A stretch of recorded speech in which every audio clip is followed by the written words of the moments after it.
بسم اللہ الرحمن الرحیم۔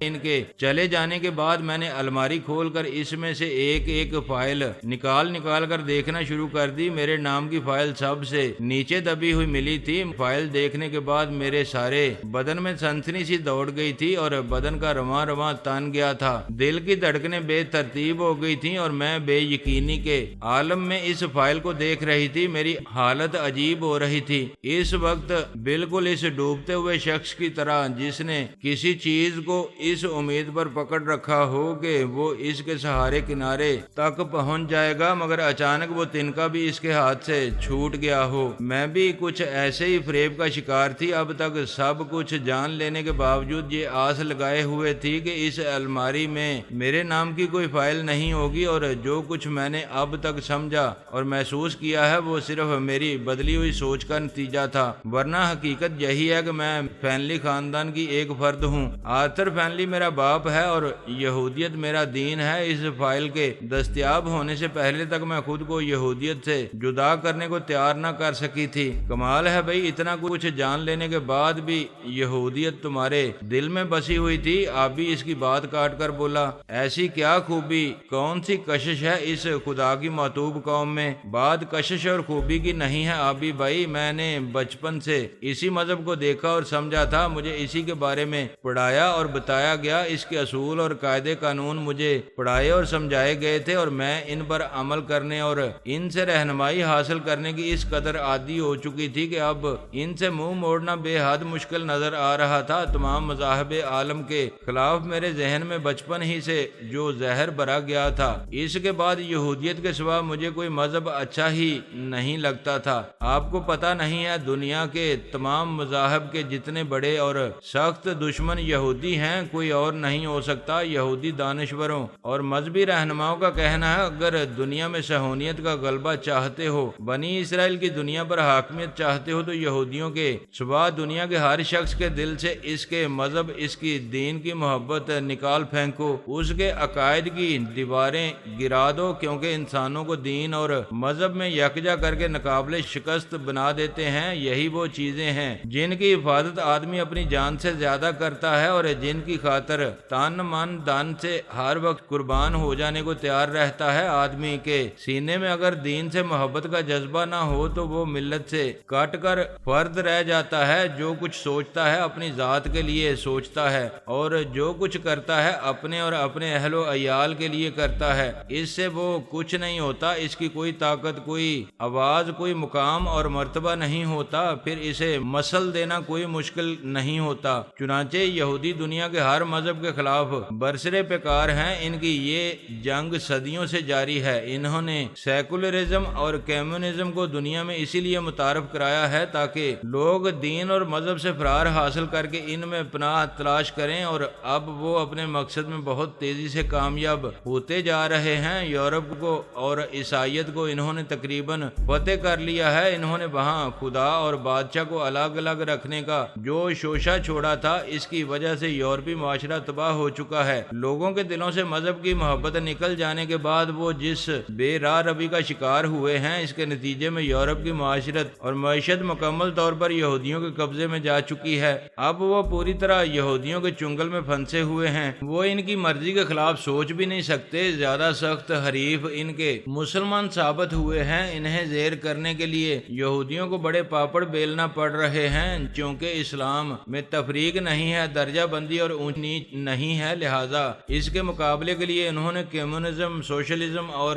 سیکولرزم کو کھڑا کیا۔ اس میں بھی خاطر خواہ کامیابی نہ ہو سکی تو مسلمانوں کو دوسرے طریقوں سے مذہب کے خلاف اکسانا شروع کیا ہے۔ یورپ اور امریکہ وغیرہ میں جو مسلمان تعلیم حاصل کرنے یا دیگر کاموں کے لیے جا کر کچھ عرصے رہتے ہیں، ان کے ساتھ تحقیر امیز سلوک کر کے انہیں پسماندہ اور رجت پسند قوم کہہ کر ان کا اس طرح مضحکہ اڑایا جاتا ہوتا ہے کہ ناپختہ ذہن احساس کمتری کا شکار ہو کر اپنے مسلمان ہونے پر شرمندگی محسوس کرنے لگتے ہیں اور پھر ان میں مذہب کے خلاف بغاوت سر ابھارنے لگتی ہے۔ یہ حربہ بڑی حد تک کامیاب رہا ہے۔ یہودیوں کی اس چال نے اسلامی دنیا کے اتحاد کی دیوار میں بڑے بڑے شگاف ڈال دیے ہیں، اور اگر یہ سلسلہ جاری رہا جس کے ختم ہونے کا فی الحال کوئی امکان نظر نہیں آتا، تو آپ نہیں تو آپ کی اولادیں ضرور اپنی شناخت کھو کر یہودیوں کے اشاروں پر ناچنے کے لیے مجبور ہو جائیں گی۔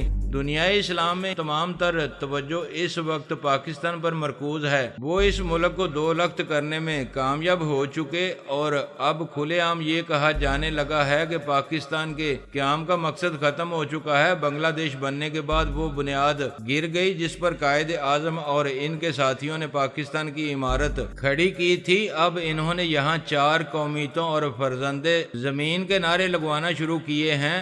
آپ کے قومی شاعر اقبال کے شعر فرد قائم ربط ملت سے ہے تنہا کچھ نہیں، موج ہے دریا میں اور بیرون دریا کچھ نہیں کی تفسیر پاکستانیوں سے بہتر یہودی جانتے ہیں، اور وہ یہاں اسی اصول کے تحت کام کر رہے ہیں۔ چار قومیتوں اور فرزند زمین کے نعرے فرد کو ملت سے جدا کر کے کچھ نہیں بنا دینے ہی کے لیے لگوائے جا رہے ہیں۔ آج ملک پر صوبے کو ترجیح دینے کا مطالبہ ہے، پھر صوبے پر شہر کو ترجیح دی جائے گی، اس کے بعد شہر پر گاؤں اور محلوں کو ترجیح دی جائے گی، اور بالآخر آدمی سمٹا کر اپنے گھر اپنی ذات تک محدود ہو جائے گا۔ پھر کون اس کی سلامتی کا ضامن بنے گا اور کون اس کی آزادی کا محافظ ہوگا؟ پھر وہی کچھ ہوگا جو یہودی چاہیں گے، اور یہودی پوری دنیا پر اپنی برتری، اپنے تسلط اور اپنی حاکمیت سے کم کوئی بات نہیں چاہتے۔ وہ اقوام عالم کو اپنا غلام بنا کر رکھنا چاہتے ہیں۔ ہاں بی بی، یہ تم بالکل ٹھیک کہتی ہو، لیکن ہماری بد نصیبی یہ ہے کہ اس حقیقت کو وہ لوگ نہیں دیکھ پاتے، وہ کور چشم غرض کے بندے جن کے منہ میں یہودیوں نے یہ خوفناک نعرے بھر دیے ہیں، وہ ان نعروں کے طلیسم میں اس بری طرح الجھے ہوئے ہیں کہ کسی طرح ان کی ہلاکت خیزی کو سمجھنے کے لیے تیار ہی نہیں ہیں۔ فیروز سرد آہ بھر کر بولا، فکر نہ کرو یار، ہم پہلے ان نعرہ بازوں کے آقا آئزک سے نمٹ لیں، اس کے بعد ان سے بھی نمٹ لیں گے۔ آبی نے کہا، قابل گردن زدنی تو وہ لوگ ہیں جو عوام کے ساتھ ظلم اور ناانصافی کی حوصلہ افزائی کر کے ان میں احساس محرومی پیدا کرتے ہیں اور ایسے تباہ کن نعروں کو قبولیت عام حاصل کرنے کے لیے زمین تیار کرتے ہیں، اور وہ لوگ بھی جو جسم کے سڑے گلے اعضاء کو کاٹ کر مریض کی جان بچانے کی کوشش کرنے کے بجائے محض دعاؤں اور نیک تمناؤں کے اظہار سے اسے اچھا کرنے کی کوشش میں مصروف ہیں۔ میں نے کہا، پھر لیزی سے بولا، ہم کچھ راہ سے بھٹک گئے ہیں لیزی بیگم، تم اپنے بارے میں بتاتے بتاتے دور ہی نکل گئی ہو۔ تم بتا رہی تھی کہ تم نے وہ فائل حاصل کر لی، پھر کیا ہوا؟ ہاں، وہ فائل جس میں میرے بارے میں سارے کوائف موجود تھے میرے ہاتھ میں تھی۔ میں نے اپنی کیفیت پر قابو پانے کے بعد اسے کھول کر دیکھا۔ عین اسی وقت گریگری اس شخص کو رخصت کر کے واپس آ گیا۔ اس نے میرے ہاتھ میں فائل دیکھ کر پوچھا، کیوں مس فینلی، فائل مل گئی آپ کو؟ ذرا مجھے بھی دکھائیں، اس میں کیا لکھا ہے آپ کے بارے میں؟ میں نے دوبارہ فائل کو بند کر کے کہا، اسے پڑھنے کے لیے ساتھ لے چلتے ہیں ہم، یہاں زیادہ دیر رکنا مناسب نہیں ہے ہمارے لیے۔ جوزفائن اگر وقت سے پہلے بیدار ہو گئی یا کوئی باہر سے ہی آ گیا اچانک تو مشکل پیدا ہو جائے گی ہمارے لیے۔ ہاں، یہ تم نے صحیح کہا ہے، بلکہ میرا مشورہ تو یہ ہے کہ اس فائل کو بھی یہاں سے باہر نہ لے جایا جائے۔ اس سے پہلے اگر آرتھر آ گیا یا تمہارے کسی بڑے نے تمہارے بارے معلومات کے لیے یہ فائل طلب کر لی تو بات کھل جائے گی۔ اوہ مسٹر گریگری، اس کا تو مجھے خیال ہی نہیں آیا تھا، آپ نے بالکل صحیح کہا ہے۔ پھر ہم یوں کرتے ہیں، اس کی مائکرو فلم تیار کر لیتے ہیں، اس کے بعد ان تمام فائلوں کو جوں کا توں رکھ کر چلے جائیں گے یہاں سے۔ میں نے کہا، کیا مائکرو فلم بنانے کے لیے کیمرہ دستیاب ہو سکتا ہے یہاں؟ گریگری نے مجھ سے اتفاق کرتے ہوئے کہا، ہاں، آپ ٹھہرے، میں کیمرہ لے کر ابھی بھی آتی ہوں؟ میں نے جواب دیا اور وہاں سے باہر نکل آئی۔ ہمارے گھر میں اس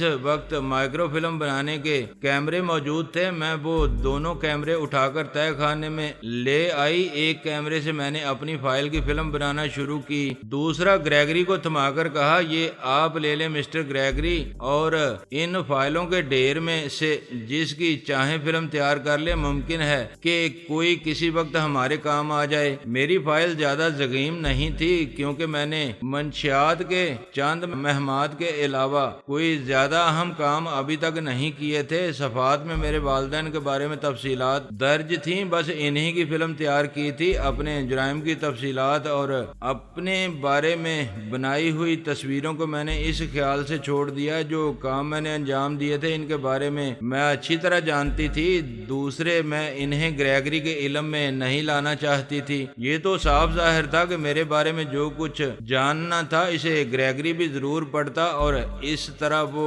میری سمگلنگ کی جرائم سے واقف ہو جاتا۔ اس وقت اسے معلوم تھا کہ میں جو کچھ اس سے چھپانا چاہ رہی ہوں وہ پہلے ہی پوری طرح آگاہ ہے۔ میں نے اور گریگری نے فائلوں کی تفصیلات مائکرو فلم کے فیتے پر منتقل کر لیں اور الماری میں جس طرح پہلے رکھی تھی بالکل اسی طرح رکھ کر الماری بند کر دی۔ دوسرے روز تمام دن میں گریگری کے ساتھ ایک ڈارک روم میں ان فلموں کی ڈیولپنگ اور پرنٹنگ میں مصروف رہی۔ تیسرے دن مجھے اپنی اس کارگزاری کی تفصیلات کا علم ہوا اور پڑھنے کا موقع میسر آ سکا۔ میں اپنی فائل کے پرنٹس لے کر ایک کرسی پر بیٹھ گئی اور انہیں ابتدا سے پڑھنا شروع کر دیا۔ گریگری دوسری فائلوں کے پرنٹس لے کر دوسری کرسی پر جا بیٹھا تھا۔ پرنٹس کے مطالعے کے بعد میں اپنے بارے میں ایک ایک بات جان چکی تھی۔ اب مجھ سے کوئی بات پوشیدہ نہیں رہی تھی، میری آنکھیں پوری طرح کھل چکی تھیں اور ذہن میں کوئی گرہ باقی نہیں رہی تھی۔ تو کیا تم اپنے بارے میں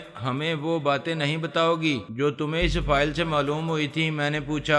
آپ کو اپنی حقیقت سے آگاہ کرنے کے لیے وہ سب کچھ تو بتانا ہی پڑے گا، اس کے بغیر آپ لوگ میری باتوں پر یقین کس طرح کریں گے؟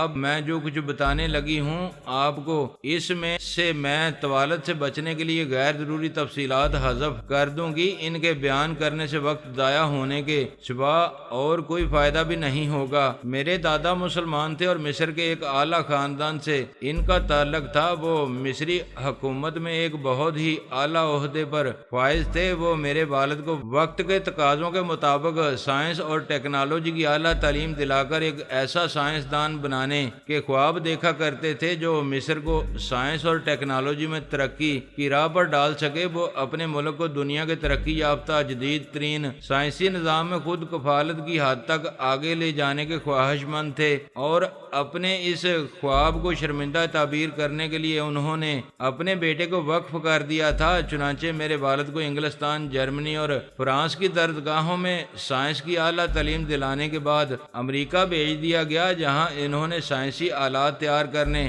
والی ایک بڑی فرم میں محض تجربہ حاصل کرنے کی خاطر ملازمت کر لی، لیکن اپنے اس مقصد کو کسی پر ظاہر اس لیے نہیں کیا کہ اس طرح ایک تو انہیں امریکہ کے ایسے کسی ادارے میں ملازمت ملنا مشکل ہو جاتا، دوسرے اس کا بھی امکان تھا کہ امریکی حکومت انہیں امریکہ میں زیادہ دن رہنے کی اجازت ہی نہ دیتی۔ وہ فرم جس میں میرے والد کو ملازمت ملی تھی امریکہ میں سامان حرب تیار کرنے والے بیشتر اداروں کی طرح ایک بہت بڑے یہودی سرمایہ دار کی ملکیت تھی اور وہاں کام کرنے والے 80% لوگ یہودی تھے۔ ان میں بے شمار یہودا اور اس کی ذیلی تنظیم سے تعلق رکھنے والے لوگ تھے۔ میرے والد کے بارے میں مصر میں موجود یہودا کے ایجنٹ اپنے ہیڈ آفس کو یہ اطلاع دے چکے تھے کہ انہیں کس مقصد کے لیے امریکہ بھیجا گیا ہے، لہٰذا انہیں وہاں ملازمت ہی یہودا کی ہدایت پر دی گئی تھی تاکہ انہیں ان کے اصل مقاصد سے ہٹا کر یہودا اپنے مقاصد کی تکمیل کے لیے استعمال کر سکے۔ چنانچہ ان کے گرد غیر محسوس طریقے پر جال بچھائے گئے۔ کئی حسین ترین یہودی لڑکیوں کو ان پر اپنی زلفوں کی کماندیں ڈالنے پر مامور کر دیا گیا۔ یہ میں یقین سے نہیں کہہ سکتی کہ وہ لڑکیاں نسلاً یہودی ہی تھیں یا وہ بھی میری تھی طرح کی اعلی کار لڑکیاں تھیں۔ میرے والد بے حد ذہین اور شریف النفس انسان تھے، مگر آپ جانتے ہیں کہ اتنی ساری ایک سے بڑھ کر ایک حسینائیں اگر کسی زاہد 100 سالہ کے گرد بھی ہر وقت عشر و غمزہ ادا کے ساتھ منڈلانے لگیں تو وہ بھی ثابت قدم نہیں رہ سکے گا۔ میرے والد تو ایک جوان سال اور دنیا دار انسان تھے، وہ اپنا دامن کب تک بچا سکتے تھے؟ بالآخر میری والدہ الزبتھ فینلی نے انہیں اپنے تیرے نظر کا شکار کر ہی لیا۔ الزبتھ فینلی، مگر یہ تو تمہارا نام ہے؟ میں نے اس کی بات کاٹ کر حیرانی سے کہا۔ آپ خاموشی سے سنتے رہیں، درمیان میں سوالات نہ کریں۔ میں جب اپنی بات ختم کر لوں تو جو کچھ سمجھ میں نہ آ سکے اس کے بارے میں سوالات کر کے وضاحت طلب کر لیجئے گا۔ ویسے میرا خیال ہے پوری بات سن لینے کے بعد آپ کو کوئی سوال کرنے کی ضرورت پیش نہیں آئے گی، لیزی نے مجھے سمجھاتے ہوئے کہا۔ ٹھیک ہے، تم بتاؤ کیا بتا رہی تھی، میں اب درمیان میں کوئی سوال نہیں کروں گا، میں نے اس سے کہا۔ وہ کہنے لگی، میرے والد خود بھی خاصے وجیح شکیل آدمی تھے، لہذا میری ماں بھی ان کی چاہت کو اپنے دل میں سمانے سے نہیں روک سکی تھی۔ یوں سمجھ لیں دونوں ہی طرف برابر کی آگ لگی ہوئی تھی۔ چنانچہ میرے والد نے جب میری ماں کے سامنے انہیں اپنانے کے لیے مسلمان ہونے کی شرط رکھی تو تھوڑی سی رد و قد کے بعد بالآخر وہ اس کے لیے تیار ہو گئیں۔ ایک روز انہوں نے کلمہ پڑھ کر اسلام قبول کر لیا اور پھر وہ دونوں اسلامی طریقے کے مطابق رشتہ ازدواج میں منسلک ہو گئے۔ اپنی دانش میں انہوں نے بے حد احتیاط برتی تھی اور کسی کو اس واقعے کی کانوں کان خبر تک نہ ہونے دی تھی، مگر یہودا کے ان ایجنٹوں سے جو رات دن ان کے پیچھے لگے رہتے تھے کوئی بات چھپی نہ رہ سکی تھی۔ میری ماں سے کہہ دیا گیا تھا کہ تم جو کچھ کر رہی ہو اس سے یہودا کو اس وقت تک کوئی غرض نہیں ہوگی جب تک تم مسلمان کو ان کے بارے میں کچھ بتانے یا امریکہ سے باہر لے جانے کی کوشش نہیں کرو گی۔ یہودا کو سلمان سے کوئی دشمنی نہیں ہے، سلمان میرے والد کا نام تھا۔ یہودا تو صرف یہ چاہتی ہے کہ سلمان یہاں سے مصر واپس نہ جائے، اس کے علم اور تجربے سے مصر کوئی فائدہ نہ حاصل کر سکے۔ اگر اس نے امریکہ سے واپس جانے کی کوشش کی تو سمجھ لو وہ دن اس کی زندگی کا آخری دن ہوگا۔ یہودا کی طرف سے اس تنبیہ کے بعد میری ماں کی ہمیشہ یہی کوشش رہی کہ میرے والد مصر واپس جانے کا خیال بھی دل میں نہ لائیں۔ وہ 2 سال اطمینان سے گزر گئے، وہ لوگ نہایت خوش و خرم زندگی بسر کر رہے تھے۔ میری پیدائش کے بعد تو ان کی چاہت اور بھی بڑھ گئی تھی اور ایسا لگتا تھا میرے والد اب کبھی مصر جانے کا نام تک نہیں لیں گے، لیکن اچانک ایک روز انہیں اطلاع ملی کہ ان کے والد یعنی میرے دادا کا حرکت قلب بند ہو جانے کی وجہ سے انتقال ہو گیا ہے۔ میرے والد یہ اطلاع ملتے ہی مصر جانے کے لیے تیار ہو گئے۔ میری والدہ انہیں جانے نہیں دینا چاہتی تھی، مگر موقع ایسا تھا کہ وہ انہیں روک بھی نہیں سکتی تھی۔ چنانچہ وہ یہودا کے مقامی سربراہ سے جا کر ملی اور اس سے اپنی مجبوری بیان کر کے والد کے ساتھ مصر جانے کی اجازت چاہی۔ وہ اس بات کی ضمانت دینے کو تیار تھیں کہ میرے والد کو مصر میں رہنے نہیں دیں گی اور جلد ہی انہیں ساتھ لے کر واپس آ جائیں گی، لیکن سربراہ نے ان کی کوئی بات نہیں مانی اور اجازت دینے سے صاف انکار کر دیا۔ ادھر سے مایوس ہونے کے بعد میری ماں نے میرے والد کو سب کچھ صاف صاف بتا دیا اور یہ بھی کہہ دیا کہ اگر وہ مصر واپس گئے تو تنظیم انہیں اس کی سخت ترین سزا دے گی۔ میرے والد کو یہ سب کچھ جان کر بے حد دکھ ہوا اور پہلی بار انہیں یہ احساس ہوا کہ وہ اب تک کیسے سنگ دل اور خوفناک لوگوں کے درمیان رہتے رہے ہیں، لیکن مسئلہ ان کے والد کی موت کا تھا۔ چنانچہ وہ ہر بات بلا کر اور ہر خطرہ مول لے کر مصر جانے کے لیے تیار ہو گئے۔ پھر عین اس وقت جب وہ ایئرپورٹ کی طرف جا رہے تھے ان کی گاڑی میں بم پھٹا اور ان کا تندرست و توانا جسم گوشت کے پارچوں میں تبدیل ہو گیا۔ میری ماں اس صدمے کی تاب نہ لا سکی اور اپنے محبوب شوہر کی موت کی خبر سننے کے بعد 1 گھنٹے کے اندر ہی اندر اس کے دل کی حرکت بھی بند ہو گئی۔ یوں میرے والدین ان یہودی کتوں کی مسلمانوں سے دشمنی کی بینٹ چڑھ گئے۔ میں اس وقت صرف 6 ماہ کی تھی۔ یہودا نے مجھے اپنی تحویل میں لے کر میری پرورش کی ذمہ داری آرتھر فینلی پر ڈال دی، کیونکہ میری ماں الزبتھ فینلی اس کی بہن تھی۔ یہ آرتھر کے لیے یہودا کی طرف سے میری ماں کے مسلمان ہونے اور ایک مسلمان کی بیوی بننے کی سزا بھی تھی۔ یہودا نے اس کو ہدایت کی تھی کہ وہ مجھے پوری طرح تیار کر کے میری ماں کی جگہ یہودا کے سپرد کر دے۔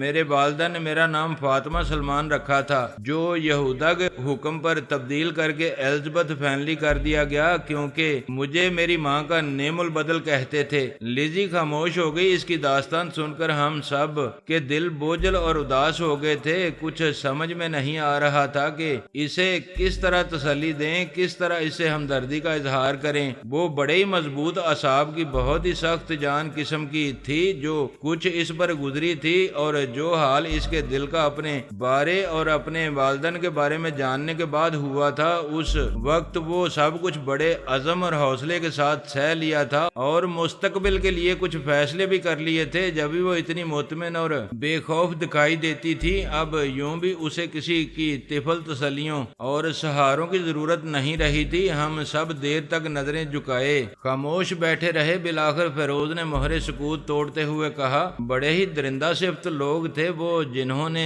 اس دردناک داستان کو جنم دیا۔ مجھے بہت ہی افسوس ہوا ہے یہ سب کچھ سن کر۔ دیکھیں یہ جو کچھ ہوا برسوں پہلے ہو چکا ہے، اب اس طرح افسوس کرنے کا کوئی فائدہ نہیں ہے۔ یوں بھی اس طرح حالات بدلا نہیں کرتے، دکھوں کا مداوع نہیں ہوا کرتا۔ نہ ہی یہ داستان سنانے سے میرا یہ مقصد تھا کہ آپ لوگوں کی ہمدردیاں حاصل کروں۔ میں نے چونکہ ان بیڑیوں کے درمیان ہی پرورش پائی ہے، ان کتوں کی عادات و اطوار، طور طریقوں اور فطرت سے میں خوب اچھی طرح واقف ہوں، اور بڑی حد تک میرا دل بھی دشمن کے لیے رحم کے جذبے سے بالکل خالی ہے۔ وہ تو سب ٹھیک ہے، لیکن تمہاری داستان کا رد عمل ہم پر ہوا ہے وہ بالکل فطری ہے۔ ویسے یہ سب کچھ اس کے بعد تمہارا رد عمل کیا تھا؟ تم نے آرتھر کے یا یہودا کے خلاف اعلان جنگ تو نہیں کیا تھا؟ اتنا اندازہ تو ہے مجھے کہ رد عمل تو بہت شدید ہوا تھا۔ جی چاہتا تھا ان تمام لوگوں کو جو اس کے ذمہ دار تھے فوراً قتل کر دوں جا کر، لیکن ایسے امور میں جوش سے نہیں ہوش سے کام لینے کی ضرورت ہوتی ہے۔ جناب عالی، مجھے انہوں نے کسی سنگین واقعے پر اچانک بھڑک اٹھنے والے جذبات کے شعلوں کو سرد کر کے عقل کو جذبات پر حاوی کر دینے والی تربیت دی تھی۔ میں نے اس وقت اسی تربیت سے تو فائدہ اٹھاتے ہوئے اپنے جذبات کو دبا کر ساری صورتحال کا جائزہ لیا، گریگری سے بھی اپنے آئندہ اقدام کے بارے میں مشورہ کیا، اور پھر یہ فیصلہ کیا کہ فی الحال موجودہ صورتحال کو ہی برقرار رہنے دیا جائے۔ میں کسی پر یہ ظاہر نہ کروں کہ برسوں سے میری آنکھوں کے سامنے جو پردے حائل کر رکھے تھے ان لوگوں نے، وہ اب ہٹ چکے ہیں اور میں ان سب کی اصل شکلیں دیکھ چکی ہوں۔ میں نے اور گریگری نے یہ طے کر لیا تھا